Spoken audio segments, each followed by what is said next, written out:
Welcome back to Express, 30 minutes after the hour. Turning now to Quebec provincial politics and speculation.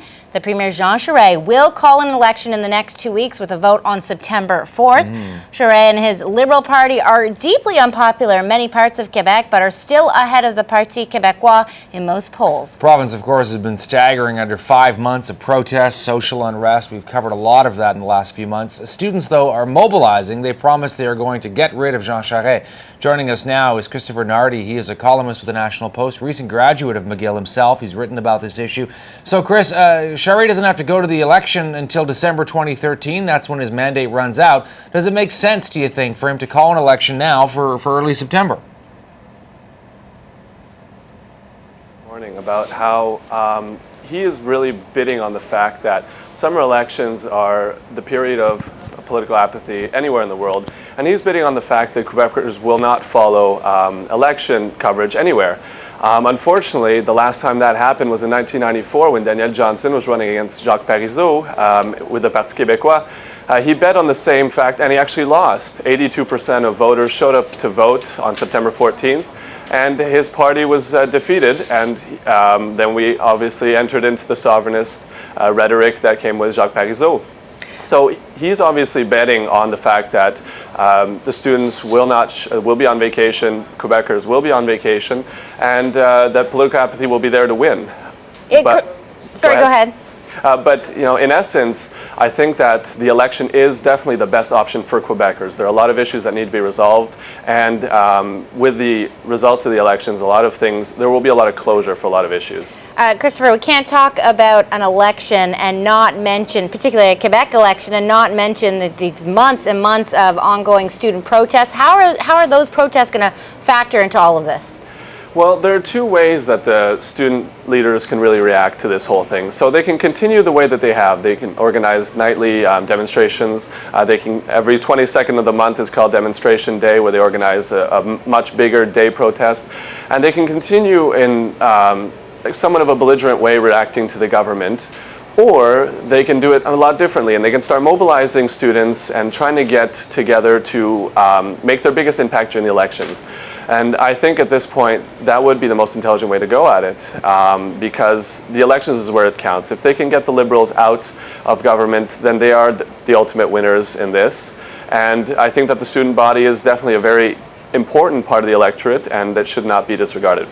Chris, there are some concerns that student associations in the province could eventually end up using their funds to play a role in the election.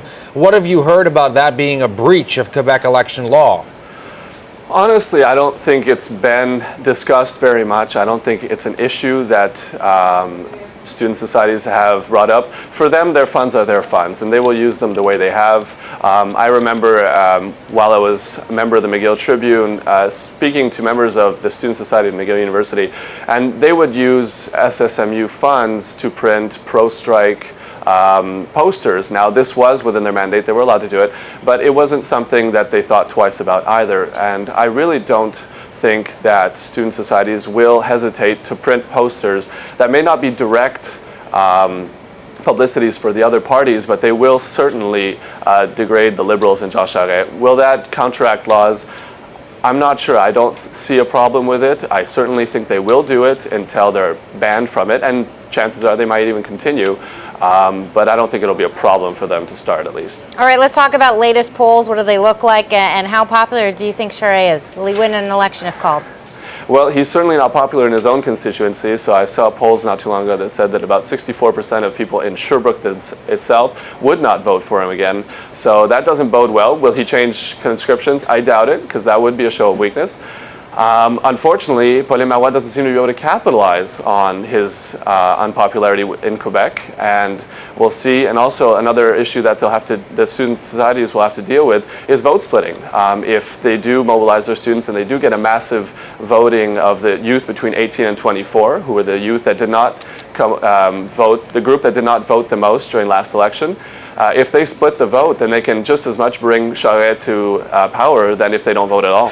It's interesting because it seems like, once again, the Premier is fortunate that his rivals are not as not as effective in terms of being leaders as he is. And it's not so much that he's strong, just that they are weak or weaker than he is. But how are Quebecers feeling overall, though, about these continued protests, the social unrest that we are seeing, the Charbonneau Commission, which is, of course, this provincial inquiry into corruption in the province, the ongoing infrastructure issues, the economy, which continues to have challenges? I mean, how is that all factoring into this?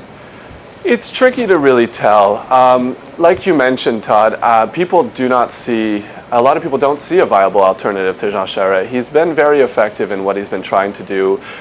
He's been able to keep his political opponents, underwhelmed, and they definitely don't seem to be able to react strongly and take control. Pauline Marois especially should be the one in position to take advantage of the whole situation.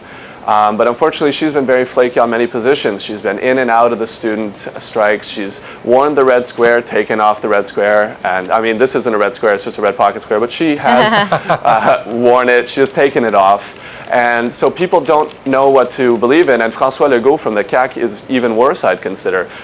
They're very flaky on a lot of issues, and they can't take momentum, which is exactly what they need. And until they can really take control of the situation, we can either see a Charest minority government coming in, or even just another Charest majority, simply because people fall back on what they know best. And Quebec hasn't crumbled apart yet. And that means Charest hasn't done such a terrible job that Quebec will disappear. So I feel that if viable alternatives don't show up, then Charest will be the incumbent government again. Christopher Nardi with the National Post with the latest on the looming election in Quebec. Thanks for your time, Christopher. Thank you very much.